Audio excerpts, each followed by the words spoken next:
Bundle থাকলে প্রতি সেনমানিতে টাকা বাঁচবে। বিকাশ সেনমানি বান্ডেল কিনে জিতুন প্রতি লেনদেনে। সংবিধান নিয়ে ৭৬ সংস্কার প্রস্তাবের ২৫টিতে একমত ও ২৫টিতে আংশিক দ্বিমত বিএনপির। ঐকমত্য কমিশনের সঙ্গে বৈঠক।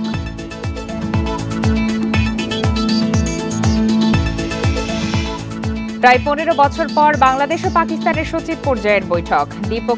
দ্বিপাক্ষিক স্বার্থ সংশ্লিষ্ট বিষয়ে আলোচনা।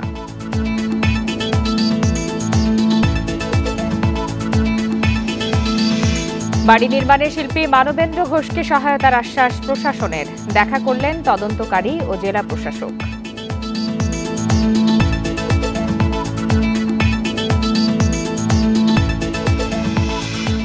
ট্রাম্পের শুল্ক নীতি মোকাবেলায় নতুন বাণিজ্য চুক্তির পাশাপাশি কূটনৈতিক তৎপরতায় জোর দিতে হবে বলছে সিপিডি।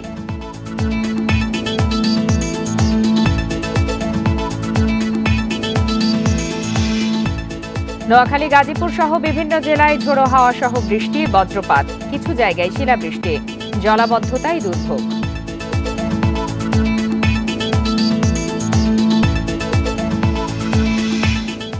বিরতিহীন ১ ঘন্টার সংবাদ দুপুরে সবাইকে আমন্ত্রণ। আপনাদের সাথে আছি আমি ফারহানা লোপা। এতক্ষণ শিরোনাম জানাচ্ছিলাম, এবার বিস্তারিত। সংবিধান নিয়ে ৬৬ সংস্কার প্রস্তাবের ২৫টির সঙ্গে একমত ও ২৫টিতে আংশিক মত দিয়েছে বিএনপি। একথা জানিয়েছেন বিএনপির স্থায়ী কমিটির সদস্য সালাউদ্দিন আহমেদ। দুপুরে সংস্কার নিয়ে জাতীয় ঐকমত্য কমিশনের সাথে বৈঠকের মাঝে একথা বলেন তিনি। পৌনে ১১টার দিকে বিএনপির ৫ সদস্যের প্রতিনিধি দল এই বৈঠকে অংশ নেয়। সালাউদ্দিন আহমেদ আরও বলেন, কিছু সংস্কার প্রস্তাব বাস্তবায়ন হলে নির্বাচন কমিশনের স্বাধীনতা কমবে।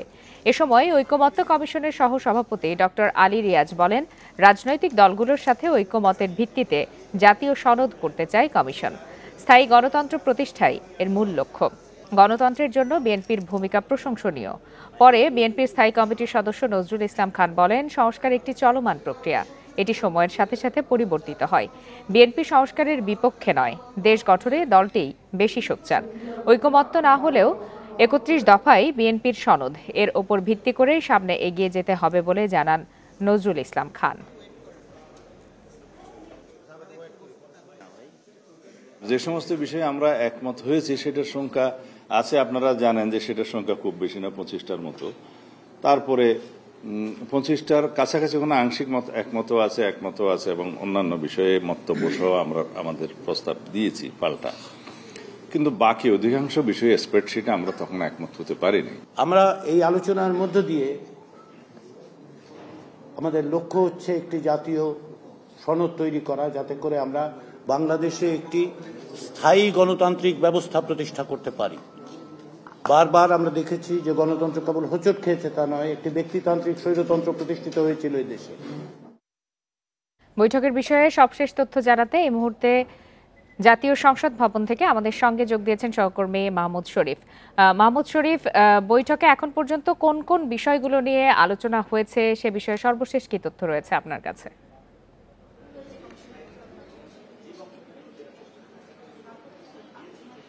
দেখুন, বৈঠক শুরু হয়েছে বেলা 11টার দিকে, বৈঠক এখনো চলছে। এর বৈঠকের মাঝখানে বিএনপির স্থায়ী কমিটির সদস্য আজকে তিনি বৈঠকের বিএনপির পক্ষ থেকে নেতৃত্ব দিচ্ছেন, তিনি গণমাধ্যমে কথা বলেছেন। বিএনপির পক্ষ থেকে যে বিষয়টি পরিষ্কার করা হয়েছে যে এই তাদের যে সংবিধান ইস্যুতে যে মতামত, সেই মতামত আজকে তারা তুলে ধরবেন। রাষ্ট্র সংস্কারে যে আরো অন্যান্য যে শাখা রয়েছে সেসব শাখা সংস্কারের ইস্যুতে আজকে তারা কোনো কথা বলবেন না। মূলত ধাপে ধাপে তারা তাদের যে মতামত সেই মতামত তুলে ধরবেন। আজকে এখানে সংবিধান সংস্কারের ইস্যুকে তারা সর্বোচ্চ গুরুত্ব দিচ্ছে। বিএনপির পক্ষ থেকে বলা হচ্ছে যে এই ৭৬টি সুপারিশ পাঠানো হয়েছিল বিভিন্ন রাজনৈতিক দলের কাছে এই সংবিধান সংস্কার ইস্যুতে। এই ৭৬টির মধ্যে বিএনপি 25টির সাথে একমত, বাকি 25টির সাথে আংশিক একমত, বাকিটির সাথে একমত নয়। মূলত বিএনপি যে বিষয়টি উল্লেখ করছে যে এই পুরো 166টি যে সুপারিশ, এই সংস্কার কমিশন, ঐকমত্য কমিশন সম্মিলিতভাবে যে একটি সুপারিশ তৈরি করেছে, এই 166টির মধ্যে অনেক সুপারিশ আছে যেগুলি আসলে গ্রহণযোগ্য না। রাজনৈতিক দল হিসেবে সেগুলো আসলে বাস্তবায়ন করা সম্ভব না। এর মধ্যে বিএনপি একটি সবচেয়ে বড় হচ্ছে যে আমরা জানি যে প্রধানমন্ত্রী যে হবেন সে দলীয় প্রধান হয়ে থাকেন বাংলাদেশের যে রাজনৈতিক প্রেক্ষাপট, এটি কিন্তু এই যে বিএনপির যে ঐকমত্য কমিশনের যে সুপারিশ সেটিতে রাখা নেই। কারণ এখানে বলা হচ্ছে যে যিনি প্রধানমন্ত্রী হবেন তিনি দলের প্রধান হতে পারবেন না এবং তিনি সংসদ দলীয় নেতাও হতে পারবেন না, এটি বলা হয়েছে। এর বিরোধিতা করেছে বিএনপি। এছাড়া সংসদ সদস্য হতে 25 বছর বয়সীমা নির্ধারণ আছে, সেটিকে ঐকমত্য কমিশনের সুপারিশে 21 বছর পর্যন্ত আনা হয়েছে, যে 21 বছর হলে সে সংসদ নির্বাচনে অংশ নিতে পারবে। এটি বিএনপির পক্ষ থেকে নিয়ে দ্বিমত আছে। এরকম আরো বেশ কিছু বিষয় আছে 166টি সুপারিশের মধ্যে যেগুলির সাথে বিএনপি দ্বিমত, এবং বিএনপি বলছে তারা ধাপে ধাপে এই যে তাদের দ্বিমতের যে বিষয় এগুলি তারা তুলে ধরবে, যে কারণে একদিনে তাড়াহুড়ো করে সেই সবগুলো একসাথে তুলে ধরতে চান না তারা। আজকে শুধু সংবিধান ইস্যুতেই তারা থাকবেন, এরপরে ধাপে ধাপে বিচার বিভাগ থেকে শুরু করে প্রশাসন সবকিছু নিয়ে তারা ধাপে ধাপে তাদের মতামত তুলে ধরবেন। অর্থাৎ আজকে বৈঠক এখনো চলছে, ধারণা করা হচ্ছে যে বৈঠক বিকেল 3টা বা 4টা নাগাদ চলবে। এরপরে আমরা আরো বিস্তারিত জানতে পারবো যে বিএনপির পক্ষ থেকে সংবিধান সংস্কার ইস্যুতে আর কি কি প্রস্তাবনা বা কি কি মতামত তুলে ধরা হয়েছে। মাহমুদ শরীফ, আপনি তথ্য সংগ্রহ করতে থাকুন, ধন্যবাদ আপনাকে। রাষ্ট্রীয় অতিথি ভবন পদ্মায় বাংলাদেশ পাকিস্তান পররাষ্ট্র সচিব পর্যায়ের বৈঠক শেষ হয়েছে। এতে দ্বিপাক্ষিক নানা বিষয়ে গুরুত্ব দেয় ঢাকা। এতে ইসলামাবাদের পক্ষে নেতৃত্ব দেন পাকিস্তানের পররাষ্ট্র সচিব আমনা বালুচ, আর বাংলাদেশের পক্ষে নেতৃত্ব দেন পররাষ্ট্র সচিব মোহাম্মদ জসিমউদ্দিন। এরপর পররাষ্ট্র মন্ত্রণালয়ে উপদেষ্টা তৌহিদ হোসেনের সঙ্গে আলোচনায় বসবেন আমনা। প্রধান উপদেষ্টার প্রেস সচিব জানিয়েছেন, দুই দেশের স্বার্থ সংশ্লিষ্ট নানা বিষয়ে আলোচনা হয়েছে। ঢাকায় অবস্থানকালে প্রধান উপদেষ্টার সঙ্গেও সৌজন্য সাক্ষাৎ করবেন আমনা বালুচ। সবশেষ 2010 সালে দুই দেশের মধ্যে শেষ পররাষ্ট্র সচিব পর্যায়ের বৈঠক অনুষ্ঠিত হয়েছিল। এদিকে এ মাসেই ঢাকা আসার কথা রয়েছে পাকিস্তানের উপপ্রধানমন্ত্রী ও পররাষ্ট্র মন্ত্রী ইসহাক দারের।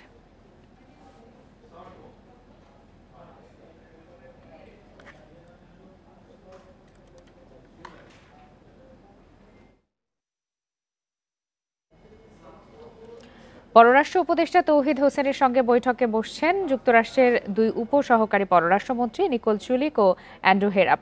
এ বিষয়ে আরও বিস্তারিত জানাতে পররাষ্ট্র মন্ত্রণালয় থেকে যোগ দিয়েছেন সহকর্মী নাফিজা দৌলা। সরাসরি চলে যাচ্ছে তার কাছে। নাফিজা, কিছুক্ষণ আগে দুই দেশের সচিব পর্যায়ের পররাষ্ট্র সচিব পর্যায়ের বৈঠক অনুষ্ঠিত হয়েছে, এরপরেই পররাষ্ট্র উপদেষ্টার সাথে বৈঠক হওয়ার কথা রয়েছে। বৈঠকে কোন কোন বিষয়গুলো উঠে আসছে? দ্বিপাক্ষিক বিষয়ের কথা বলা হচ্ছে, কোনো ধরনের স্পেসিফিক ভাবে জানা যাচ্ছে কিনা যে আসলে কোন বিষয়গুলো উঠে আসছে?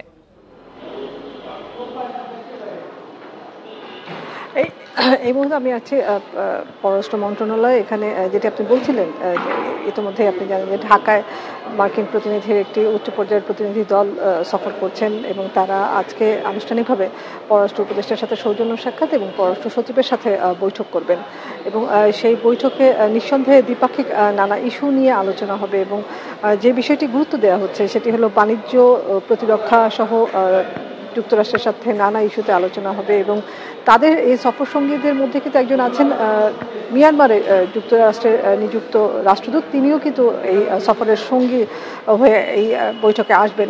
তো নিঃসন্দেহে বলা হচ্ছে, বিভিন্ন জায়গা থেকে বিভিন্ন সূত্র থেকে বলা হচ্ছে এই আলোচনায় গুরুত্ব পাবে মিয়ানমারকে বাংলাদেশ কিভাবে সহযোগিতা করতে পারে। মিয়ানমারের যে অস্থির পরিস্থিতি চলছে, রোহিঙ্গা সংকট সমাধানের ক্ষেত্রে বাংলাদেশ মিয়ানমারের পরিস্থিতি সামাল দেবার জন্য কোনো সহযোগিতা করতে পারে কিনা সেই বিষয়টি নিয়ে আলোচনা হবে গুরুত্বের সাথে।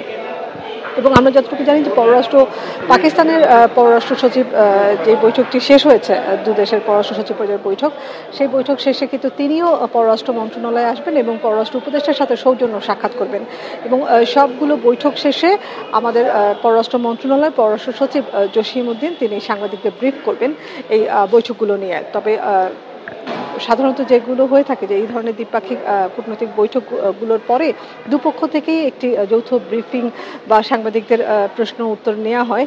তো ইতিমধ্যে আমরা যতটুকু জানতে পেরেছি পাকিস্তান হাইকমিশন থেকে জানানো হয়েছে যে পাকিস্তানের পররাষ্ট্র সচিব সাংবাদিকদের সাথে কোনো ইন্টারাকশন তার এই সফরে নেই। তো যৌথ ব্রিফিংয়ের যে বিষয়টি সেটি এবার হচ্ছে না বলেই জানানো হয়েছে। আর মার্কিন প্রতিনিধি দল ইতিমধ্যেই পররাষ্ট্র মন্ত্রণালয়ের দিকে যাত্রা শুরু করেছেন কিছুক্ষণের মধ্যেই তারা পররাষ্ট্র মন্ত্রণালয়ে পৌঁছে যাবেন এবং সেখানেও তারা সাংবাদিকদের সাথে কথা বলবেন কি না সেই বিষয়টিও এখনো নিশ্চিত করা যায়নি। ধন্যবাদ। পররাষ্ট্র মন্ত্রণালয় থেকে জানাচ্ছিলেন সহকর্মী নাফিজা দৌলা। সুশাসন প্রতিষ্ঠা ও দেশবাসীকে রাজনীতি সচেতন করতেই বাংলাদেশ আম জনতা পার্টি সকালে হোটেল শেরাটনে আত্মপ্রকাশ অনুষ্ঠানে একথা বলেন দলটির আহ্বায়ক মোহাম্মদ রফিকুল আমিন। তার দল শোষণ ও বৈষম্যমুক্ত রাষ্ট্র গঠনে ভূমিকা রাখতে চাই বলে জানিয়ে রফিকুল আমিন বলেন পরিবার ভিত্তিক রাজনীতি না করে গণতান্ত্রিক রাজনীতি করবে আম জনতা পার্টি। এ সময় নতুন দলের 9 দফা ঘোষণা করেন তিনি। জানান জনগণের মৌলিক ও রাজনৈতিক অধিকার প্রতিষ্ঠায় কাজ করবেন তারা। পাশাপাশি গুরুত্ব দেওয়া হবে কৃষির উন্নয়ন, কর্মমুখী শিক্ষা ও অর্থনৈতিক নিরাপত্তা নিশ্চিতে। ন্যায্যতার ভিত্তিতে তৈরি হবে পররাষ্ট্রনীতি। আত্মপ্রকাশ অনুষ্ঠানে ঘোষণা করা হয় 297 সদস্যের আহ্বায়ক কমিটি।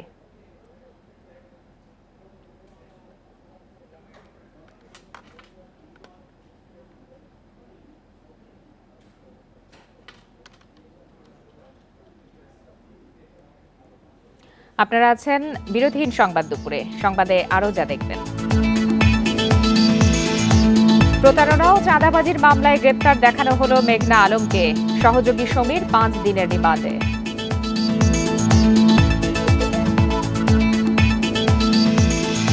চট্টগ্রামে চলন্ত বাসে কিশোরীকে ধর্ষণের অভিযোগ। চালক ও সহযোগী গ্রেপ্তার, জিজ্ঞাসাবাদে দায় স্বীকার।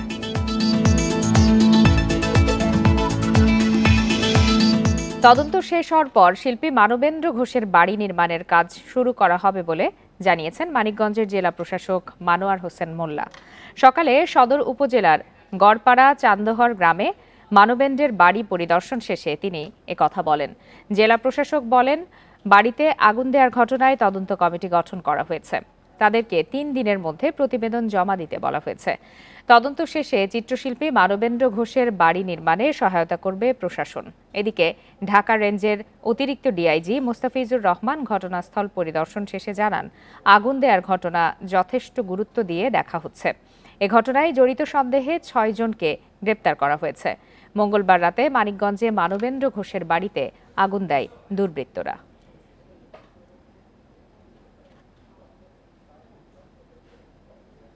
মানবেন্দ্র ঘোষের বাড়িতে যে অগ্নিকাণ্ড সংঘটিত হয়েছে এই বিষয়টি সরকার খুবই গুরুত্ব দিয়ে দেখছে।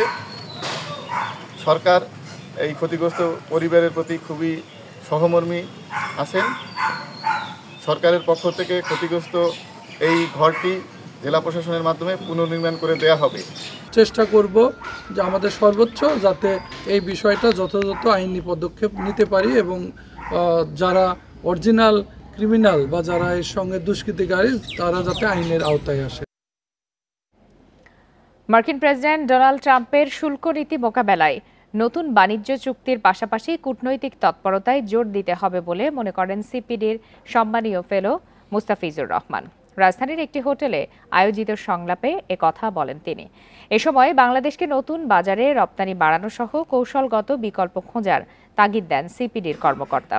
সেমিনারে বক্তারা জানান, মার্কিন শুল্ক নীতি শুধু বাংলাদেশ নয়, পুরো বিশ্ব অর্থনীতিকেই দুষ্ট চক্রের মধ্যে ফেলবে। এতে ব্যবসা বাণিজ্যের পাশাপাশি শ্রমিকদের জীবনেও নেতিবাচক প্রভাব পড়বে। 90 দিন পর যুক্তরাষ্ট্র কি করবে এ বিষয়ে কারো ধারণা নেই, তাই আগেই প্রস্তুতি নেয়ার আহ্বান জানান সংশ্লিষ্টরা। আলোচনায় পোশাক ব্যবসায়ীরা অভিযোগ করেন, সমস্যা মোকাবেলায় সরকারের যেখানে নীতি সহায়তা দরকার সেখানে গ্যাসের দাম বাড়ানো, স্থলবন্দরে সুতা আমদানি বন্ধ সহ নানা প্রতিবন্ধকতা তৈরি করা হচ্ছে।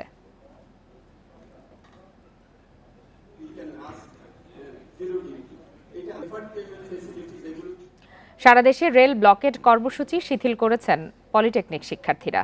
তবে শিক্ষা উপদেষ্টা চৌধুরী রফিকুল আবরারের সঙ্গে বৈঠক শেষে পরবর্তী সিদ্ধান্ত নেওয়া হবে বলে জানিয়েছেন আন্দোলনরতরা। এদিকে দুপুরে কারিগরি ও মাদ্রাসা শিক্ষা বিভাগের কর্মকর্তাদের সঙ্গে পলিটেকনিক ইনস্টিটিউটের শিক্ষার্থীদের বৈঠক শুরু হয়েছে। এতে বিভাগের অতিরিক্ত সচিব রেহেনা ইয়াসমিনের নেতৃত্বে পলিটেকনিক ইনস্টিটিউটের 18 জন শিক্ষার্থী অংশ নিচ্ছেন। এর আগে বুধবার ঢাকার তেজগাঁওয়ের 7 রাস্তা মোড়ে সড়ক আটকে সকাল 10টা থেকে 8 ঘণ্টা বিক্ষোভ করেন তারা। দাবি আদায়ে দেন নানা স্লোগান। ল্যাব সহকারীকে জুনিয়র ইনস্ট্রাক্টরের পদোন্নতি বাতিল, ডিপ্লোমা ইঞ্জিনিয়ারদের 10ম গ্রেডে নিয়োগ ও কারিগরি সেক্টরে টেকনিক্যাল জনবল নিয়োগ সহ 6 দফা দাবি শিক্ষার্থীদের। একই দাবিতে দেশের নানা এলাকাতেও সড়ক মহাসড়ক অবরোধ করেন তারা। এতে দেখা দেয়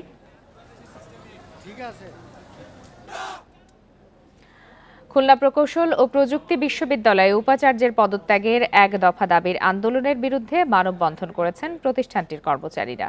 বেলা 11টায় ক্যাম্পাসের দুর্বার বাংলা ভাস্কর্যের সামনে এই মানববন্ধন কর্মসূচি অনুষ্ঠিত হয়। এ সময় কর্মচারীরা বলেন, উপাচার্যের পদত্যাগের দাবি অযৌক্তিক। তারা আরও বলেন, শিক্ষার্থীদের যে কোনো সমস্যায় প্রতিষ্ঠানের সব কর্মকর্তা কর্মচারী সমর্থন জানিয়ে আসছে। বর্তমান প্রশাসন নিরাপত্তা নিশ্চিত ও দোষীদের শাস্তি দিতে কাজ করছে। ক্যাম্পাসে সুষ্ঠু পরিবেশ ফিরিয়ে আনতে 1 দফা দাবি প্রত্যাহার করে দ্রুত সংকট নিরসনে শিক্ষার্থীদের প্রতি আহ্বান জানান তারা।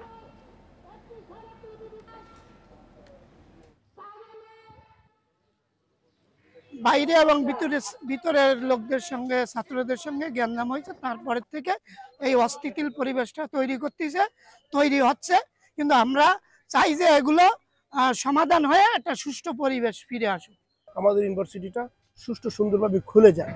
এই খুলে যাওয়ার জন্য যে সিন্ডিকেট যে সিদ্ধান্ত দিয়েছেন, ওই সিদ্ধান্ত অনুযায়ী আমাদের আবার সুষ্ঠু স্বাভাবিক প্রক্রিয়ায় যাতে কর্মকাণ্ড শুরু হয়, সেটা আমাদের প্রত্যাশা।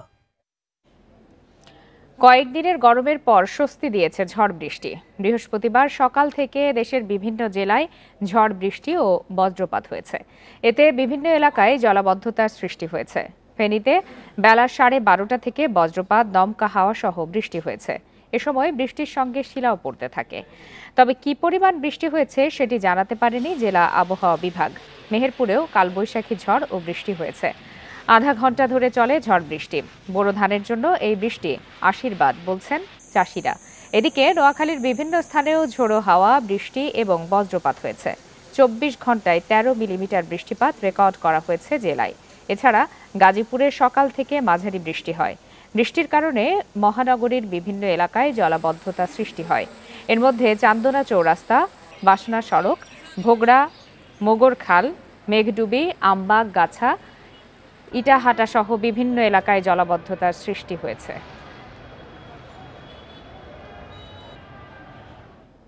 তীব্র নদী ভাঙনের কবলে সিরাজগঞ্জ সদরের ভাটপিয়ারি এলাকা।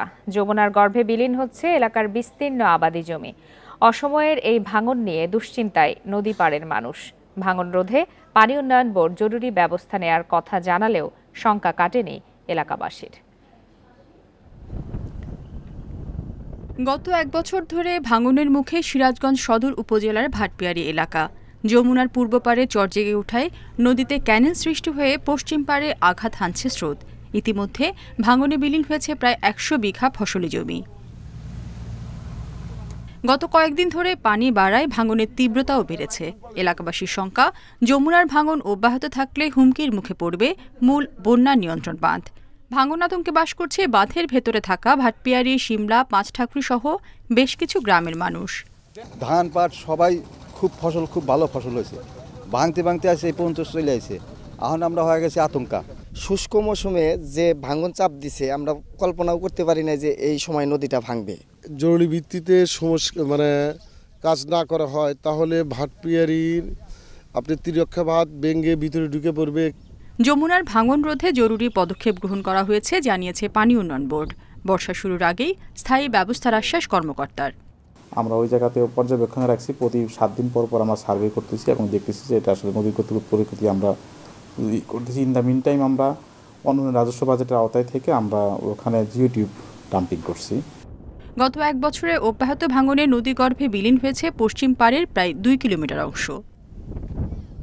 Independent news. চট্টগ্রামে চলন্ত বাসে কিশোরীকে ধর্ষণের ঘটনায় গ্রেপ্তার চালক ও হেলপার প্রাথমিক জিজ্ঞাসাবাদে জড়িত থাকার কথা স্বীকার করেছেন। এ ঘটনায় বুধবার রাতে কিশোরীর মা বাদী হয়ে চান্দগাঁও থানায় মামলা করেন।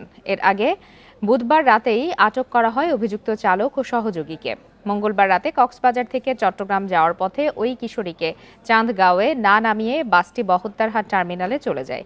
সেখানে তাকে ধর্ষণ করা হয় বলে অভিযোগ। সেই অভিযোগের ভিত্তিতে বাস চালক তারেক ও সহযোগী হানিফকে আটক করে পুলিশ। বাসের পলাতক সুপারভাইজার মোবারক হোসেনকে ধরতে অভিযান চালাচ্ছে পুলিশ। ভুক্তভোগী কিশোরীকে চট্টগ্রাম মেডিকেলের ওয়ান স্টপ ক্রাইসিস সেন্টারে রাখা হয়েছে।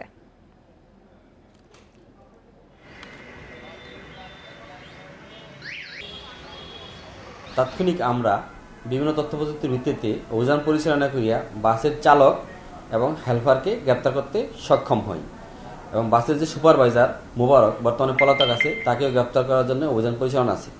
আসামিদেরকে আমরা জিজ্ঞাসাবাদে তারা অকপটেই ঘটনার সত্যতা স্বীকার করে। চট্টগ্রামে ডবলমুরিং এলাকায় ছুরিকাঘাতে 2 পুলিশ সদস্যকে জখমের ঘটনায় ডাকাত দলের প্রধান আরিফ ওরফে মেহেদি হাসানকে গ্রেপ্তার করেছে পুলিশ। ভোরে তাকে ডবলমুরিং এলাকা থেকে অস্ত্র ও গুলিসহ গ্রেপ্তার করা হয়। পুলিশ জানায় আগ্রাবাদ এলাকায় ডাকাতির প্রস্তুতি নিচ্ছিলেন মেহেদি ও তার দল। খবর পেয়ে পুলিশ অভিযান চালিয়ে গ্রেপ্তার করে তাদের। উদ্ধার করা হয় ইতালির তৈরি একটি পিস্তল এবং 50 রাউন্ড গুলি।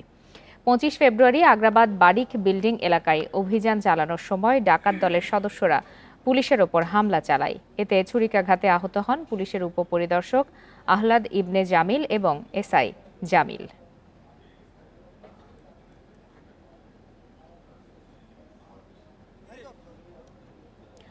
অপহরণের 24 ঘন্টা পার হলেও এখনও উদ্ধার হয়নি চট্টগ্রাম বিশ্ববিদ্যালয়ের 5 শিক্ষার্থী সহ 6 জন। বুধবার ভোরে খাগড়াছড়ি সদরের গিরিকুল এলাকা থেকে তাদেরকে অপহরণ করা হয়। এ ঘটনায় ইউপিডিএফ এর বিরুদ্ধে অপহরণের অভিযোগ তুলেছে জেএসএস। পাহাড়ি ছাত্র পরিষদের কেন্দ্রীয় সভাপতি নিপুণ ত্রিপুরা জানান, পিসিপির চট্টগ্রাম বিশ্ববিদ্যালয় শাখার সদস্য রিশান চাকমা ও তার বন্ধুরা চট্টগ্রামে ফেরার পথে তাদেরকে জোরপূর্বক তুলে নেওয়া হয়। এ সময় শিক্ষার্থীদের বহনকারী টমটম চালককেও অপহরণ করে ইউপিডিএফ। তবে এই অভিযোগ অস্বীকার করেছেন ইউপিডিএফ এর জেলা সংগঠক অঙ্গ মার্মা। অপহৃতদের উদ্ধারের চেষ্টার কথা জানিয়েছে পুলিশ। মুজিবনগর সরকারের নাম পরিবর্তনের কোনো পরিকল্পনা অন্তর্বর্তী সরকারের নেই বলে জানিয়েছেন মুক্তিযুদ্ধ বিষয়ক উপদেষ্টা ফারুকী আজম। সকালে মুজিবনগর দিবসে মেহেরপুরে শ্রদ্ধা জানিয়ে এ কথা বলেন তিনি। এ সময় উপদেষ্টা আরও জানান, ইতিহাস কখনো মোছা যায় না, ইতিহাসকে ইতিহাসের জায়গায় রাখতে হয়। নির্বাচিত সরকার এসে কি করবে সেটি তাদের ব্যাপার বলে মন্তব্য করেন তিনি। এর আগে ভোরে সূর্যোদয়ের সঙ্গে সঙ্গে আম্রকাননের স্মৃতিসৌধে জাতীয় পতাকা উত্তোলন করেন মুক্তিযুদ্ধ বিষয়ক উপদেষ্টা। গার্ড অব অনার দেন বিজিবি ও পুলিশ সদস্যরা। এ সময় উপস্থিত ছিলেন জেলা ও উপজেলা প্রশাসনের কর্মকর্তা সহ মুক্তিযোদ্ধারা।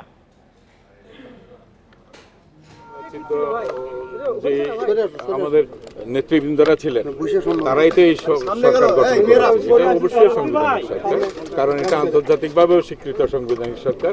আমরা তো পরিবর্তন করি নাই এখনো, আপনি কেন জিজ্ঞেস করছেন? এর পরবর্তী সরকার আসুক, আপনাদের নির্বাচিত সরকাররা আসুক, তারাই দায়িত্ব নিয়ে তারা করবেন। বেসরকারি উড়োজাহাজ কোম্পানি নভো এয়ার বন্ধের প্রক্রিয়া চলছে। লোকসান সামলাতে না পেরে বিক্রির উদ্যোগের কথা জানিয়েছেন কোম্পানির ব্যবস্থাপনা পরিচালক মফিজুর রহমান। এরই মধ্যে সম্ভাব্য বিদেশি প্রতিষ্ঠানে শুরু হয়েছে নভো এয়ারের আলোচনাও। এবার সেই উড়োজাহাজগুলো পরীক্ষা নিরীক্ষা করে দেখতে চাই সম্ভাব্য ক্রেতা।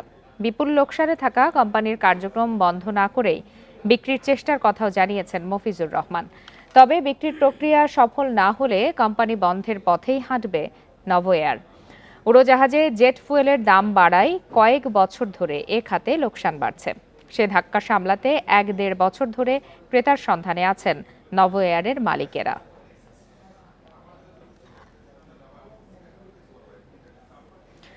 দেশের সবচেয়ে বড় রেল সেতু নির্মাণের পরেও মিলছে না এর সুফল।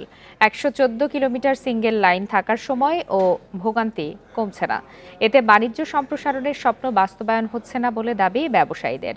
রেল কর্তৃপক্ষ বলছে, ডাবল লাইন নিয়ে কাজ করছে সরকার। দেশের সবচেয়ে বড় যমুনা রেল সেতু চালু হওয়ায় উত্তরবঙ্গের যোগাযোগ ব্যবস্থায় নতুন সম্ভাবনার দুয়ার উন্মোচিত হয়েছে। তবে এই উন্নয়ন যাত্রায় বড় বাধা 114 কিলোমিটার সিঙ্গেল রেল লাইন। পশ্চিমাঞ্চল রেলের তথ্য বলছে, রাজশাহী থেকে যমুনা রেল সেতু পর্যন্ত রেলপথের দূরত্ব 134 কিলোমিটার, ঈশ্বরদী থেকে রেল সেতু পর্যন্ত 71 কিলোমিটার এবং রাজশাহী থেকে আব্দুলপুর পর্যন্ত 43 কিলোমিটার মিলে মোট 114 কিলোমিটার সিঙ্গেল লাইন। এই 114 কিলোমিটারে ট্রেন পাসিংয়ের জন্য দাঁড়াতে হয়, ফলে যাত্রী দুর্ভোগ থাকবে আগের মতোই। সিঙ্গেল ট্রাকে আমরা কখনোই আমরা দ্রুত সময় মতো রাজশাহী থেকে বিভিন্ন জেলা রাজধানীতে আমরা যেতে পারবো। এইটা সুফলটা বেশি পাওয়ার জন্য অবশ্যই আমাদেরকে পুরোটাই ডবল ট্র্যাক করতে হবে, তাহলে আমরা পুরো 100% সুফলটা পাবো। পশ্চিমাঞ্চলের 66 ট্রেন পরস্পরকে ক্রসিং করতে হয়, এতে গতি কমে, নষ্ট হয় সময়, বাণিজ্য সম্প্রসারণও হচ্ছে না। মালবাহী গাড়িগুলা বগিগুলা দেশের পূর্ব অঞ্চলে অর্থাৎ চিটাগাং পোর্ট থেকে রাজশাহী এবং উত্তরবঙ্গে সরাসরি বহন করতে পারছি না, যার ফলে আমরা এই এত বৃহৎ ব্যয় এবং বৃহৎ সুবিধা সম্পন্ন সেতু হওয়া সত্ত্বেও আমরা এই সুবিধা পূর্ণাঙ্গ ভোগ করতে পারছি না। পশ্চিমাঞ্চল রেলের মহাব্যবস্থাপক বলছেন, ডাবল ট্র্যাক নির্মাণে কাজ করছে সরকার। প্রকল্পের মধ্যে আমরা ফিজিবিলিটি স্টাডি ডিটেল ডিজাইন করছি, যে আব্দুলপুর থেকে রাজশাহী, তারপর আব্দুলপুর থেকে পার্বতীপুর সান্তাহার হয়ে, এটাও ফিজিবিলিটি স্টাডির মধ্যে আছে। দেশের দীর্ঘতম এই রেল সেতু নির্মাণে খরচ হয় প্রায় 16,781 কোটি টাকা। এর 27.60% সরকার এবং 72.40% দেয় জাইকা। নতুন এই রেল সেতুকে ঘিরে উত্তরের মানুষের স্বপ্ন বিস্তর। চলবে পণ্যবাহী ট্রেন, সেই সাথে বাণিজ্যের দুয়ার আরও বেশি সম্প্রসারিত হবে। কক্সবাজারের সাথে শুরু হবে এক্সপ্রেস ট্রেনের চলাচল। তবে এই স্বপ্ন কবে বাস্তবায়ন হবে তা হয়তো সময় বলে দিবে। Mustafizur Rahman, independent news, Sirajganj. চিকিৎসক সংকটে অনেক উপজেলা স্বাস্থ্য কমপ্লেক্সে মিলছে না কাঙ্ক্ষিত সেবা। অবস্থা সম্পন্নরা ছোটেন প্রাইভেট ক্লিনিক সহ বড় শহরে। তবে নিম্ন ও নিম্ন মধ্যবিত্ত শ্রেণীর মানুষ বাধ্য হয়েই ভিড় করেন এসব হাসপাতালে। আর রোগীর চাপে হিমশিম অবস্থা চিকিৎসকদেরও। নেত্রকোনার হাওড়াঞ্চলের খালিয়াজুড়ি উপজেলায় লক্ষাধিক মানুষের বাস। তাদের স্বাস্থ্যসেবার একমাত্র সরকারি হাসপাতাল 31 শয্যার খালিয়াজুড়ি উপজেলা স্বাস্থ্য কমপ্লেক্সটি। বছরখানেক চিকিৎসক শূন্য থাকার পর সম্প্রতি একজন যোগ দিয়েছেন হাসপাতালটিতে। স্থানীয়রা বলছেন, চিকিৎসক সংকটে মেলে না সেবা। চিকিৎসা তোমার হইতেছে না, কি করা যায়? আজকে 3 দিন হয়ে গেছে বাচ্চা আমার এরকম। রোগী আইলে পরে খালিয়াজুড়ি ডাক্তার না তাতে আমরা রেত্রুনা যাওয়ার মতো সামর্থ্য নেই, রাস্তা গিয়ে আমরা লাস্ট দিয়ে ফিরে তাইতে হয়।